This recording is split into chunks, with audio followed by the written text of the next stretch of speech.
ஆண்டவருடைய பிள்ளைகளாய் பரிசுத்த தொழுகையில் பங்கெடுக்கும்படி கடந்து வந்திருக்கிற திருச்சபையின் பொறுப்பாளர்களாக உங்கள் அனைவரையும் ஆண்டவர் இயேசு கிறிஸ்துவின் நாமத்தில் வரவேற்றுக் கொள்கிறேன்.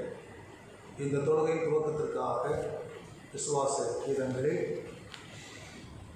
120ஆம் பக்கத்தில் உள்ள 10வது பாடலை நாம் துதி பாடலாக எழுந்து பாடுவோம். வாரும் தூய ஆவியை உன் பிரசன்னத்தை வாஞ்சிக்கிறோம். 120ஆம் பக்கத்தில் உள்ள 10வது பாடல் எழுந்து நின்று துதி பாடலை பாடுவோம். வாரும் தூய ஆவியே உன் பிரசன்னத்தை வாஞ்சிக்கிறோம். உன் வல்லமையால் என்னை நிறைத்து என்னை ஆளுகை செய்யும். வாரும் தூய ஆவியே உன் பிரசன்னத்தை வாஞ்சிக்கிறோம். உன் வல்லமையால் என்னை நிறைத்து என்னை ஆளுகை செய்யும்.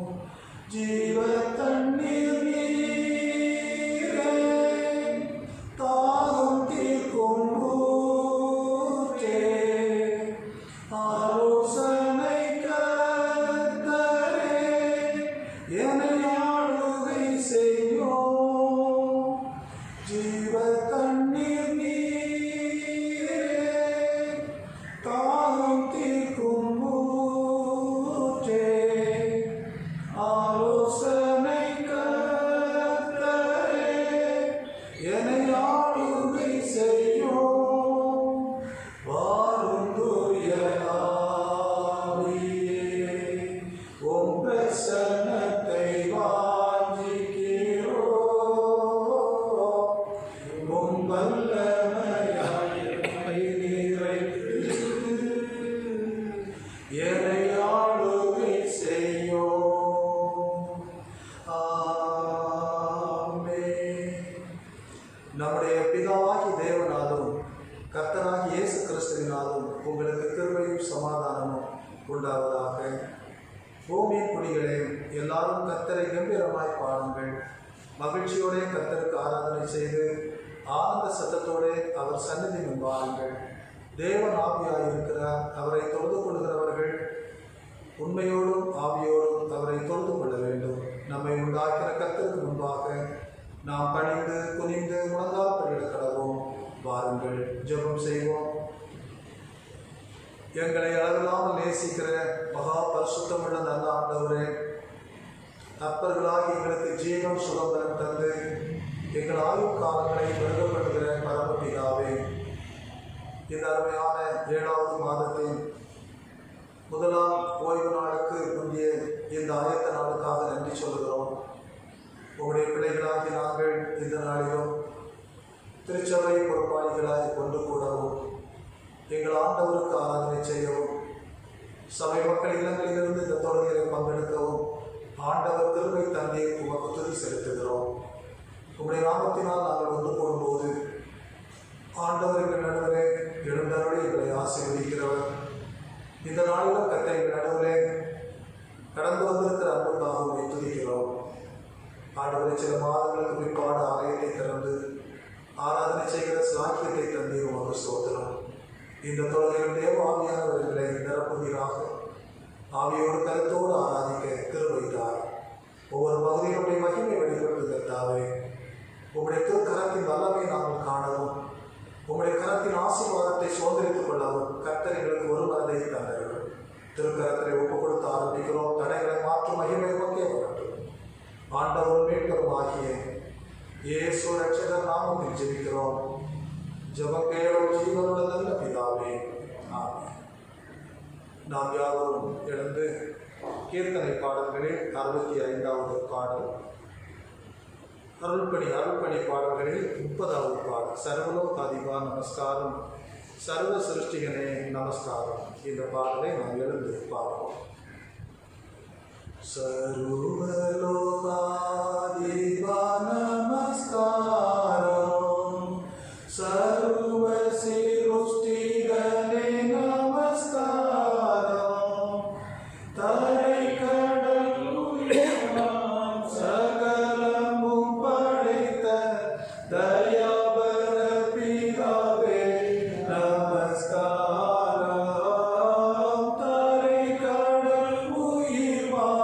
சகலமும் படைத்த தயாபர பிதாவே நமஸ்காரம். திருஅவதாரா நமஸ்காரம். ஜகத்தின் ரட்சகனே நமஸ்காரம். தரணியின் மனுட உயிரடைந்தோங்க தருவினில் மாண்டோர் நமஸ்காரம். தரணியின் மனுட உயிரடைந்தோங்க தருவினில் மாண்டோர் நமஸ்காரம்.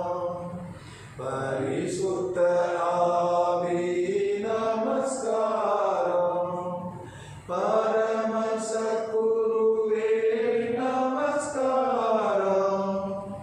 அருகியாயடியான் அகத்தினில் வசிக்கும் அரிய சித்தே சதா நமஸ்காரம். அருகியாயடியான் அகத்தினில் வசிக்கும் அரிய சித்தே சதா நமஸ்காரம். முத்தொழிலோனே நமஸ்காரம். மூன்றில் ஒன்றோனே நமஸ்காரம். கர்த்தாதி கர்த்தா கருணா சமுத்திரா தூத்ய த்ரியேகத்வா நமஸ்காரம். கர்த்தாதி கர்த்தா கருணா சமுத்திரா தூத்ய த்ரியேகத்வா நமஸ்காரம். சங்கீதங்களின் புஸ்தகம் 147வது சங்கீதத்தின் முதல் 11 வசனங்களை முறையாக படிப்போம். 147வது சங்கீதம் முதல் 11 வசனங்கள். கர்த்தரை துதியுங்கள், நம்முடைய தேவனை கீர்த்தனம் பண்ணுகிறது நல்லது. துதித்தலே இன்பமும் ஏற்றதுமாயிருக்கிறது. இருதயம் நொறுங்குண்டவர்களை குணமாக்குகிறார், அவர்களுடைய காயங்களை கட்டுகிறார்.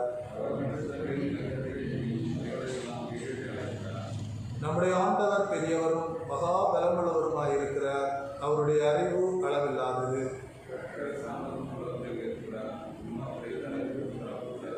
கர்த்தரை துதியுடன் பாடி கொண்டாடுங்கள், நம்முடைய தேவனை சுரமண்டலத்தால் கீர்த்தனம் பண்ணுங்கள்.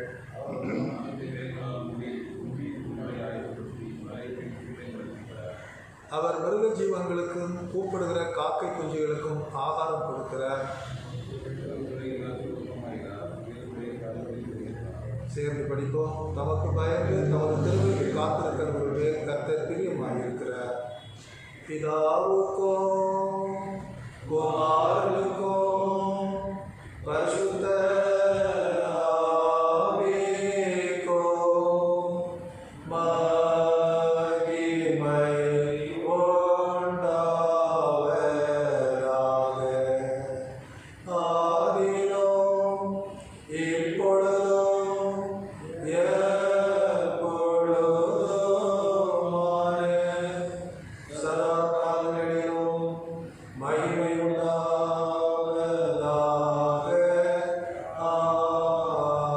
ஆமென். நாம் இன்றவாறு கர்த்தருடைய ஜெபத்தை சேர்ந்து எழுதுவோம். பரமண்டலங்களில் இருக்கிற எங்கள் பிதாவே, உம்முடைய நாமம் பரிசுத்தப்படுவதாக, உம்முடைய ராஜ்யம் வருவதாக, உம்முடைய சித்தம் பரமண்டலத்திலே செய்யப்படுவது போல பூமியிலே செய்யப்படுவதாக. எங்களுக்கு வேண்டிய ஆகாரத்தை எங்களுக்கு தார். எங்கள் கடனாளிகளுக்கு நாங்கள் மன்னிக்கிறது போல எங்கள் கடன்களை எங்களுக்கு மன்னியும். எங்களை சோதனைக்குள் பிரவேசிக்கப்படாமல் தீமைகளுக்கு ரட்சித்துக் கொள்ளும். ராஜ்யமும் வல்லமையும் மகிமையும் இரண்டையும் உடையவைகளே. ஆமென். உட்கார்வோம். இந்த நாளுக்குரிய திருமறை பாடம் படிக்க கேட்போம்.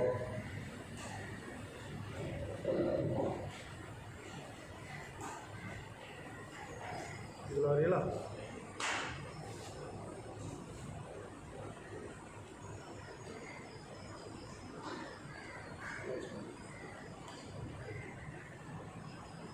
அன்றியும் பரலோக ராஜ்யம் பிரதேசத்திற்கு பிரயாணமாய் போகிறது. நம்பர் சொல்லுங்கள். மத்தேயு 24 வசனம் 21 14-21. அன்றியும் பரலோகராஜ்யம் பிரதேசத்திற்கு பிரயாணமாய் போகிற ஒரு மனுஷன் தன் ஊழியக்காரனை அழைத்து தன் ஆஸ்திகளை அவர்கள் வசமாய் ஒப்பு கொடுத்தது போல் இருக்கிறது. அவனுடைய திறமைக்கு தக்கதாக ஒருவனிடத்தில் 5 தாலந்தும், ஒருவனிடத்தில் 2 தாலந்தும், ஒருவனிடத்தில் 1 தாலந்துமாக கொடுத்து உடனே பிரயாணப்பட்டு போனான். 5 தாலந்தை வாங்கினவன் போய் அவளை கொண்டு வியாபாரம் பண்ணி வேறு 5 தாலந்தை சம்பாதித்தான். அப்படியே 2 தாலந்தை வாங்கினவன் வேறு 2 தாலந்தை சம்பாதித்தான். 1 தாலந்தை வாங்கினவனோ போய் நிலத்தை தோண்டி தன் எஜமானுடைய பணத்தை புதைத்து வைத்தான். வெகு காலமான பின்பு அந்த ஊழியக்காரருடைய எஜமான் திரும்பி வந்து ஆண்டவரிடத்தில் கணக்கு கேட்டார். அப்பொழுது 5 தாலந்தை வாங்கினவன் வேறு 5 தாலந்தை கொண்டு வந்து, ஆண்டவனே, 5 தாலந்தை என்னிடத்தில் ஒப்புவித்தீரே, அவைகளை கொண்டு இதோ வேறு 5 தாலந்தை சம்பாதித்தேன் என்றார். அவனுடைய எஜமான் அவனை நோக்கி, நல்லது, உத்தமும் உண்மையும் உள்ள ஊழியக்காரனே, கொஞ்சத்திலே உண்மையாய் இருந்தாய், அநேகத்தின் மேல் உன்னை அதிகாரியாக வைப்பேன், உன் எஜமானுடைய சந்தோஷத்திற்குள் பிரவேசி என்றார். வாசிக்க வேண்டிய பாடம் வாசிக்கின்றார். அன்பானவர்களே, மீண்டும் உங்கள் அனைவரையும் வாழ்த்துகிறேன்.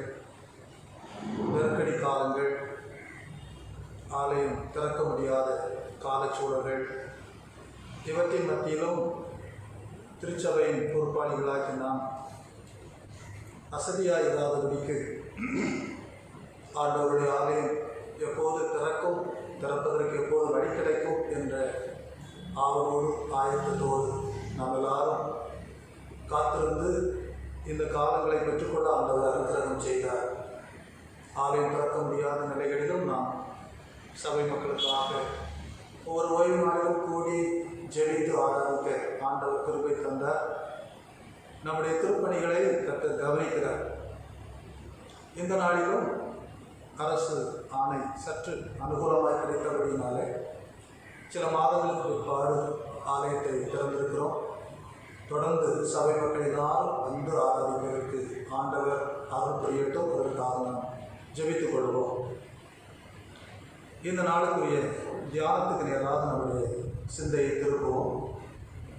இந்த நாளுக்குரிய தியானம் மத்தேயு 25ஆம் அதிகாரம் 21ஆம் வசனம்.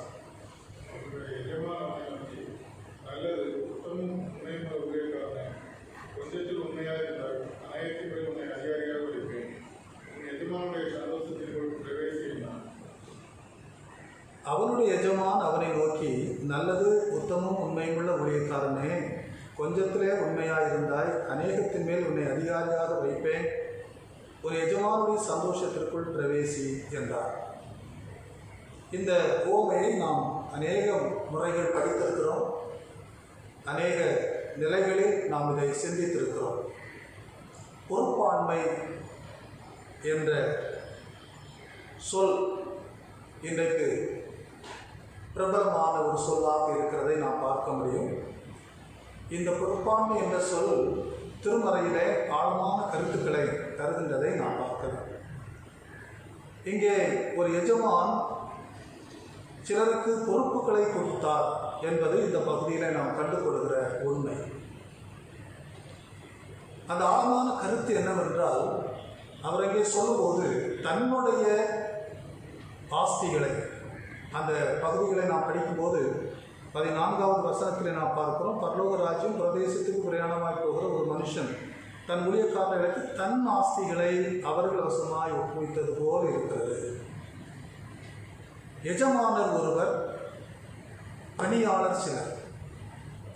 தன்னுடைய ஆஸ்தியை சிலருக்கு கொடுத்து சிலரை பொறுப்புள்ளவர்களாய் மாற்றுகிறார். பொறுப்பாளி என்பவன் உரிமையாளி அல்ல. உரிமையாளி ஒருவர், பொறுப்பாளி சிலர். திருச்சபை அமைப்பிலும் நாம் எல்லாரும் பொறுப்பாளிகள். நம்முடைய எஜமான் அல்லது உரிமையாளி ஆண்டவர். அவருடையதில் நம்மை பொறுப்புள்ளவர்களாய் வைத்திருக்கிறார். வேதத்தில் இன்னும் கூட சில பகுதிகளை நாம் படிக்கும்போது தெளிவாக பார்க்க முடியும். எலியேசர், ஆபிரகாமுடைய வீட்டில் எலியேசர் ஒரு உக்ரானத்துவம் பெற்ற ஒரு மனிதர் அல்லது பொறுப்பாளி என்று நாம் பார்க்க முடியும். அவன் உரிமையாளி அல்ல, பொறுப்பாளி. ஆதியாகமம் 24ஆம் அதிகாரம் 2வது வசனத்தை நாம் படிக்கும்போது அந்த வசனத்தில் அதை நாம் தெளிவாக கண்டு கொள்ள முடிகிறது. 2ஆம் வசனத்தை 24 கிடைக்கும்.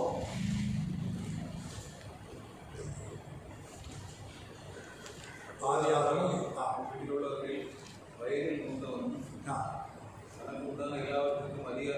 தனக்கு உண்டான எல்லாவற்றுக்கும் அதிகாரியுமாகி ஊழியக்காரர் அவர்தான் எலியேசர்.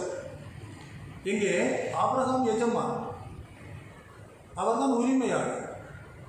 அவர் ஒரு பொறுப்பாளியை இங்கே வைக்கிறார். அவருடைய கரத்திலே பொறுப்பாண்மை கொடுக்கப்பட்டிருந்தது.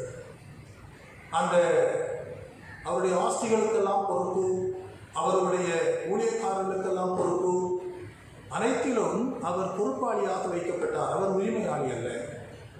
அதுபோல யோசேப்பின் வாழ்க்கையை நாம் பார்க்கும்போது கூட அந்த ஆதியாகமம் புஸ்தகத்திலே நாம் 39ஆம் அதிகாரம் 4வது வசனத்திலேயே நாம் படிக்கும்போது போத்திபாரின் அந்த வீட்டிலே யோசேப்பு பொறுப்பாளி. அங்கே நாம் பார்க்கிறோம், யோசேப்பு தேசத்துக்கு அதிபதியாக உயர்த்தப்பட்டார்.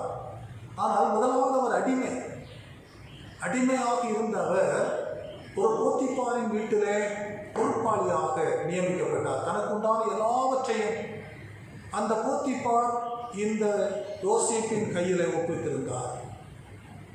அங்கே இவன் உரிமையாளி அல்ல, இவன் பொறுப்பாளி. இது போல ஆண்டவர் அவருடைய சுதந்திரத்தில் நம் அனைவரையும் பொறுப்பாளியாக வைத்திருக்கிறார். 24வது சங்கீதத்தை நாம் படிக்கும்போது அந்த 1ஆம் வசனத்தை நாம் பார்க்க முடியும்.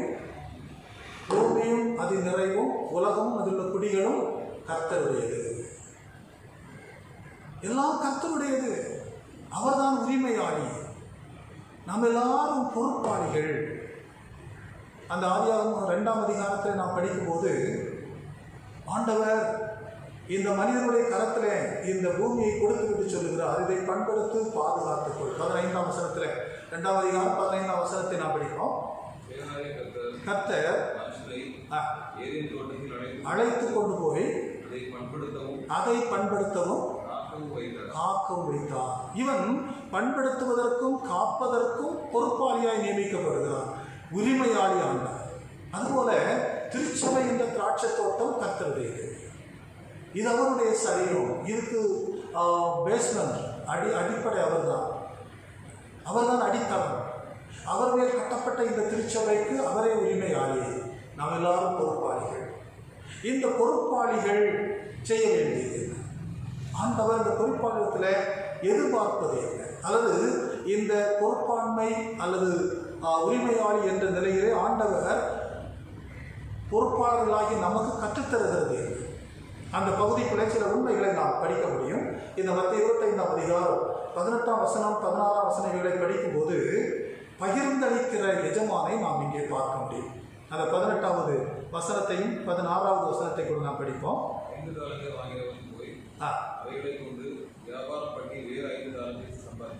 சம்பாதித்தான் இன்னும் கொடுக்கிறார். ஒரு தாளந்தை வாங்கினவன்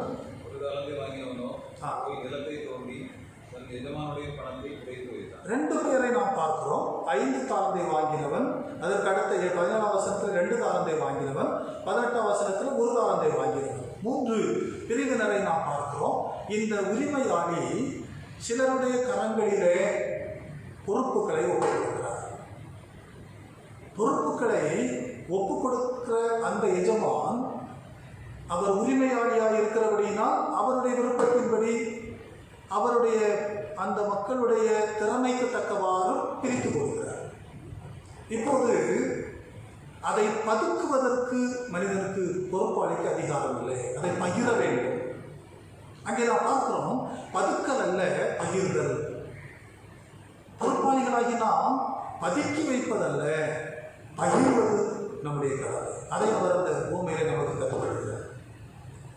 அவர் அங்கே சொல்லுகிறார், 5 தாளந்தை வாங்கினவன் கொண்டு போனான், அதை அவன் பதுக்கி வைக்கவில்லை, அவன் வியாபாரம் பண்ணினான், பகிர்ந்தான், அதை வியாபாரம் பண்ணினான். 2 தாளந்தை வாங்கினவன் அதை கொண்டு வியாபாரம் பண்ணினான். ஆனால் 1 தாளந்தை வாங்கினவன் பதுக்குகிறான், அதை குழியிலே பதுக்கி வைக்கிறான், பதுக்கி வைக்கிறான். இங்கே பதுக்குதலும் பயன்படுத்துதலும் இங்கே நடைபெறுகிறது. பதுக்குவதற்காக இந்த பொருள் நமக்கு தரப்படவில்லை, அது எனக்குரியது, நானே வைத்துக் கொள்வேன் என்பதல்ல. பகிர்தல் என்பது திருமறையிலே தரப்பட்ட ஒரு மேலான செய்தி அல்லது ஆண்டவருடைய அந்த விருப்பத்தை அது தெளிவுபடுத்துகிறது. ஆண்டவர் உரிமையாளி, எல்லாவற்றுக்கும் அதிபதி, அவர் அதை பகிர்ந்து கொடுக்கிறார். பகிர்தலில் பங்கு பெற்றவர்கள் இன்னும் பகிர்வதற்கு அழைக்கப்பட்டோம், பதுக்கி வைப்பதற்காக. வேதத்தில் நாம் பார்க்கும்போது பல அந்த பகிர்தலை நாம் பார்க்க முடியும். வரங்கள் பகிரப்பட்டது. ஆவியானவர் வரங்களை பகிர்ந்து கொடுத்தார். எபிரேயர் 2ஆம் அதிகாரத்தில் நாம் படிக்கும்போது 4ஆம் வசனத்தில் அதை எபிரேயர் ஆசிரியர் மிக அழகாக சொல்லுகிறார் பாருங்கள். அடையாளங்களினாலும் அற்புதங்களினாலும் பலவித பலத்த செயல்களினாலும் தம்முடைய சித்தத்தின்படி பகிர்ந்து கொடுத்த பரிசுத்த ஆவியின் வரங்களினாலும் பகிர்ந்து கொடுக்கப்பட்ட வரங்கள் குவியலாக அல்ல, அது பகிரப்படுகிறது. எனக்கு தரப்படுகிற தாளந்துகள் பகிரப்பட வேண்டும். அதை பதுக்கிக் கொள்வது சரி, அது பகிரப்பட்ட வரம் என்று நாம் பார்க்க முடியும். இன்னும் கூட நாம் பார்க்கின்ற வேளையில் ஆஸ்தி பகிர்தலை நாம் பார்க்கலாம். சபைகளை நாம் படிக்கும்போது 2 கொரிந்தியர் 8ஆம் அதிகாரம் முதல் 15 வசனங்களை நாம் படிக்கின்ற வேளையிலே பவுலியார் அங்கே சொல்லுவார், மக்கதோனியா சபைக்கு கொடுக்கப்பட்ட வரம் என்று சொல்லுவார். மக்கதோனியா என்பது சபை இல்லை, மக்கதோனியா நாட்டுக்குள்ளே இருந்த சபைகள், பிலிப்பி, தெசலோனிக்கே, இந்த பட்டணங்களில் உள்ள சபைகளை குறித்து சொல்லுகிறார். இந்த சபைகள் பகிர்ந்து கொடுக்கிற சபைகள், இல்லாதவர்களுக்கு தங்களுடைய உடைமைகளை பகிர்ந்து கொடுக்கிற சபைகள். இவர்களுக்கு வரமை இருந்தது, இவர்கள் செழிப்பிலை பகிர்ந்து கொடுக்கவில்லை. ஆவியானவர் வரங்களை பகிர்ந்தளித்தார், பதுக்கி வைக்கவில்லை, குவியலாக கொடுக்கவில்லை, பகிர்ந்து கொடுக்கிற ஒவ்வொருவருக்கு ஒவ்வொரு விதமான வரங்கள். கொரிந்தியர் புத்தகத்தில் அதை நான் படிக்க முடியும். ஒருவனுக்கு ஒரு வரம், இன்னொருவனுக்கு இன்னொரு வரம். ஆவியானவர் ஒருவரே, வரங்கள் பல, அவைகளை பகிர்ந்தளிக்கிறார், ஒருவருக்கு வித்தியாசமாய் கொடுக்கிறார். வரங்கள் பகிர்ந்தளிக்கப்பட்டது என்று நாம் படிக்கிறோம். இங்கே ஆஸ்தி பகிரப்படுகிறது. இவர்களுக்கு இருக்கிறதே வறுமை, தரித்திரம், கொஞ்சம் நான் கொடிய தரித்திரத்தின் மத்தியிலும் பகிர்ந்தார்கள், இல்லாதவர்களுக்கு அனுப்பினார்கள். பகிர்தல் என்பது ஆண்டவருடைய எதிர்பார்ப்பு. அருமையான தேவ பிள்ளைகளே, இந்த பொறுப்பாளிகளாக இருக்கிற நாம் உடைமையாளிகள் அல்ல, உரிமைக்காரர்கள் அல்ல. ஆண்டவரால் உரிமையாளியால் நியமிக்கப்பட்ட பொறுப்பாளிகள். நாம் நமக்கு தரப்பட்ட தாளந்துகளை பகிர்வது அவசியம். உதாரணமாக வேதத்தில் நாம் பார்க்க முடியும், இஸ்ரவேல் ஜனங்களை வழிநடத்த மோசே ஆண்டவர் தெரிந்து கொண்டார். அந்த மோசே ஜனங்களை வழிநடத்துகிறார். 12 கோத்திரத்தாருக்குள்ளேயும் பெரிய திரள்கூட்டமான மக்கள் இருக்கிறார்கள். அவர்களுக்குள்ளே வழக்குகள் வருகிறது. அப்போதும் ஜட்ஜு நீதிமன்றம் ஒன்றும் கிடையாது, வழக்கு எழுதுறதுக்கு வக்கீலும் கிடையாது. எல்லா வழக்குகளையும் தீர்ப்பது இந்த தலைவர் தான். தலைவரிடத்தில் வருவார். இவர் காலையில் இருந்து ராத்திரி வரைக்கும் நியாயம் விசாரித்து கொண்டே இருப்பார். அவருக்கு ஓய்வே கிடையாது. ஒரு முறை இவரை மாமனார் இவரை பிள்ளைகளை பார்க்க வருகிறார். மருமகனை தேடினா காணல. எங்கே போயிருக்காரு? அவர் ஜனங்களுக்கு நியாயம் விசாரிக்க போயிருக்காரு. அவர் வீட்டிலே இல்லை, வரவே இல்லை. அவர் வீட்டுக்கு வந்த உடனே மாமனார் சொல்லுகிறார், இது ஒரு வாரமான காரியம், இதை நீ பகிர்ந்து கொடுத்துவிடும், இது குவியலாக உமக்குள்ளேயே வைத்துக் கொண்டுறார்கள். இந்த அதிகார குவியல் வேண்டாம், அதிகாரத்தை பகிர்ந்து கொடும். ஒவ்வொரு கோத்திரத்திலும் திறமையுள்ளவர்களை தேர்ந்தெடுத்து அவர்களுக்கு இதை பகிர்ந்து கொடும். அவரால் தீர்க்க முடியாத சிக்கலான காரியம் என்றால் மட்டும் நீர் அதை தீர்க்குவேன்.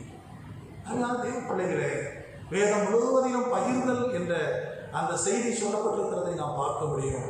இந்த எஜமான் இதனை சொல்லித்தருகின்ற அந்த ஓமையினை வெளிப்படுத்துகின்ற ஒரு உண்மை மதுக்கல் அல்ல, பகிர்வு அவசியம். 2வது நாம் பார்க்கும்போது பொறாமை அல்ல பொறுமை வேண்டும். பொறாமை அல்ல பொறுமை வேண்டும். இந்த ஒரு தாளந்தை வாங்கினவன் பதுக்கி வைக்கிறான், அவன் கடிந்து கொள்ளப்படுகிறான். அப்படி என்றால் என்ன? பதுக்கி வைப்பதற்கு அவசியம் என்ன? ஏன் அவன் பதுக்கி வைத்தான்?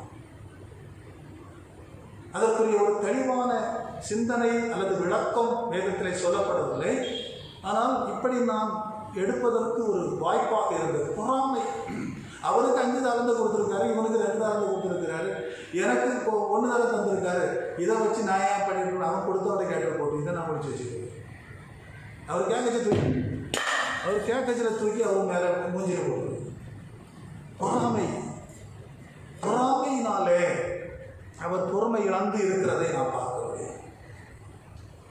அவர்களுக்கெல்லாம் இவ்வளோ கொடுத்தார் இல்லையா, அவருக்கு எல்லாம் கொடுத்தார். அந்த பொறாமை ஆண்டவர் ஒவ்வொருவருக்கும் அவருடைய தகுதிக்கு தக்கவாறு கொடுக்கிறார். எல்லாரும் ஊழியக்காரன் அல்ல, எல்லாரும் செயலர் அல்ல, எல்லாரும் கணக்கர் அல்ல, எல்லாரும் ஒரு பொறுப்பாளி அல்ல, அலுவலக பணியாளர்கள் அல்ல. ஒவ்வொருவருக்கும் ஒவ்வொரு விதமாக பகிர்ந்து கொடுக்கிறார். அங்கே சொல்லப்படுகிறது அவனுடைய திறமைக்கு தக்கதாக பகிர்ந்து கொடுக்கப்படுகிறது. இதனால் ஒருவருக்கொருவர் பொறாமை கொள்ளாதபடிக்கு இந்த அழைப்பை நிறைவேற்ற வேண்டும். அதுதான் இந்த ஓமையின் இன்னொரு சரத்து. இதற்குள்ளே பதுக்கக்கூடாது, பகிர வேண்டும் என்ற உண்மையை கற்றுப்படுகிறார். இன்னொன்றை அவர் பொறுப்பாளிகளுக்கு சொல்லித் தரும் போது, நீ உடைமையாளி அல்ல, நீ பொறுப்பாளிதான், நீ பொறாமைப்பட வேண்டாம், பொறுமையாயிற்று.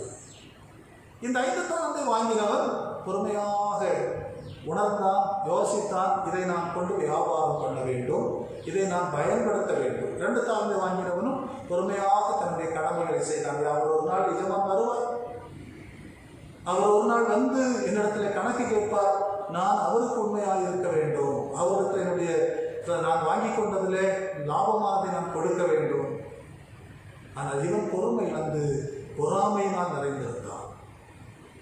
தேவ பிள்ளைகளே, என்ற ஓமையை நாம் கற்றுக்கொள்கிற அந்த 2ஆம் கருத்து அதுதான் பொறாமை அல்ல, பொறுமை. இங்கே நாம் பார்க்கிறோம் அந்த திறமைக்கு தக்கதாக அந்த 25ஆம் அதிகாரம் 15வது வசனத்தை நாம் படிக்கின்ற வேளையிலே அங்கே நாம் படிக்கிறோம், அவனுடைய திறமைக்கு தக்கதாக ஒருவனிடத்தில் 5 தாலந்தும், ஒருவனிடத்தில் 2 தாலந்தும், ஒருவனிடத்தில் 1 தாலந்துமாக கொடுத்து உடனே பிரயாணத்துக்கு போனார்.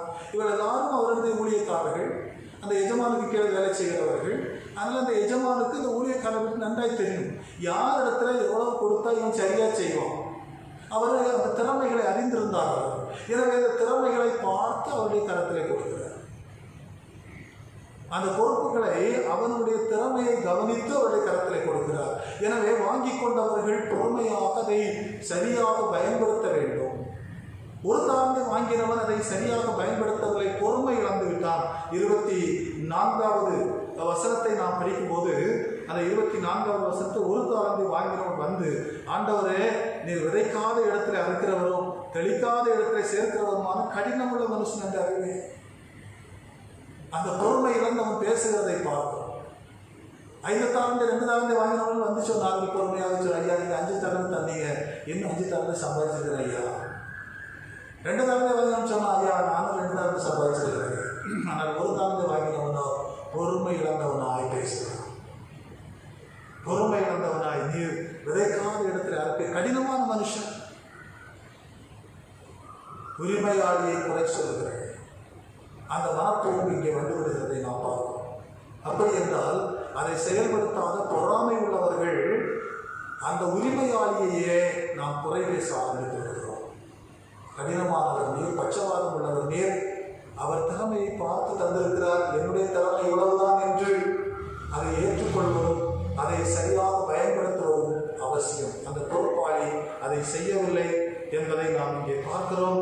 ஆனால் பொறுமையாக அதை செய்தவர்கள் அந்த எஜமானத்தில் அங்கீகாரம் பெற்றார். 21ஆம் வசனத்தில் எஜமான் அவனை நோக்கி, நல்லது, உத்தம உண்மையும் உள்ள ஊழியக்காரனே என்று அங்கீகாரம் பெறுகிறார். நீ உத்தம உண்மையும் உள்ள ஊழியக்காரன். 23ஆம் வசனத்திலும் அதை தான் சொல்கிறார். 5 தாழ்ந்து விட்டவனையும் அங்கீகாரப்படுத்துகிறார். 2 தாழ்ந்து வாங்கினவனுக்கும் அங்கீகாரம் கொடுக்கிறார். ஆனால் 1 தாழ்ந்தை வாங்கினவனோ அங்கீகாரம் இழந்தான். அவனுடைய பொறாமை அவனுடைய அங்கீகாரத்தை இழக்க செய்தது. அருமையான தேவ பிள்ளைகளை 2 காரியங்களை பொறுத்து 3வது நாம் பார்க்கிறோம், உபயோகமற்றிருத்தல் அல்ல, உண்மையாக இருத்தல் எதிர்பார்க்கப்படுகிறது. தாளந்தை கர்த்தர் எனக்கு தந்தார், நான் உரிமையாளி அல்ல, பொறுப்பாளி. எனக்கு பொறுப்பாண்மை தரப்பட்டது. இந்த பொறுப்பிலே நான் உபயோகமற்றவனாய் இருப்பதல்ல, நான் உண்மையாயிருப்பது. அதுதான் நம்முடைய எதிர்பார்ப்பு. நம்மையான கர்த்தருடைய பிள்ளைகளை நெருக்கடி காலம், துன்ப காலம், நான் முடங்கி கிடக்காதபடிக்கு இந்த நெருக்கடி காலத்திலும் எனக்கு தரப்பட்ட இந்த பொறுப்புகளில் நான் எவைகளை செய்யலாம், நான் எப்படி உண்மையாக இருக்கலாம். ஆண்டவரிடத்தில் ஒரு நாள் நான் கணக்கு கொடுக்க வேண்டும். ஏனென்றால் அவர் உண்மைக்காரர். அவருடைய இதிலே எனக்கு தந்தார், பகிர்ந்து தந்தார். என்னுடைய திறமை அவரால் அறியப்பட்டிருந்தது, என்னுடைய தகுதி அவரால் அறியப்பட்டிருந்தது. எனவே இவன் செய்வான் என்று நம்பி என்னுடைய கரத்திலே தந்தார். நான் நெருக்கடி நிலையை காரணம் காட்டி, சூழ்நிலைகளை காரணம் காட்டி உபயோகமற்றவனாய் இருந்தால் நான் ஒரு பரிதாபமான மனுஷனாய் மாறிவிடுவேன். ஒரு பரிதாபமான மனுஷனாய் மாறிவிடுவேன். இங்கே உண்மையாக இருத்தல் எதிர்பார்க்கப்படும் எல்லா சூழ்நிலையும். அவரடியார் சொல்லுவார், வாழ்ந்திருக்கும் எனக்கு தெரியும், தாழ்ந்திருக்கும் எனக்கு தெரியும். எப்பொழுது எல்லா நிலையிலும் மன ரம்யமாக இருக்க கற்றுக்கொண்டேன்.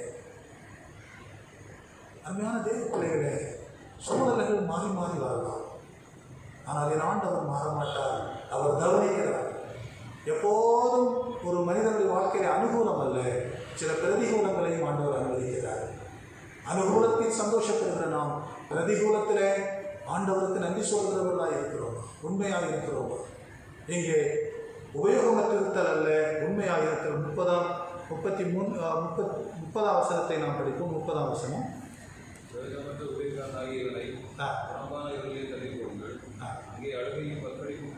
உபயோகமற்றவன், பிரயோஜனமற்றவன் இவனை பார்த்து சொல்லுகிறார், இருளிலே தள்ளி போடுங்கள்.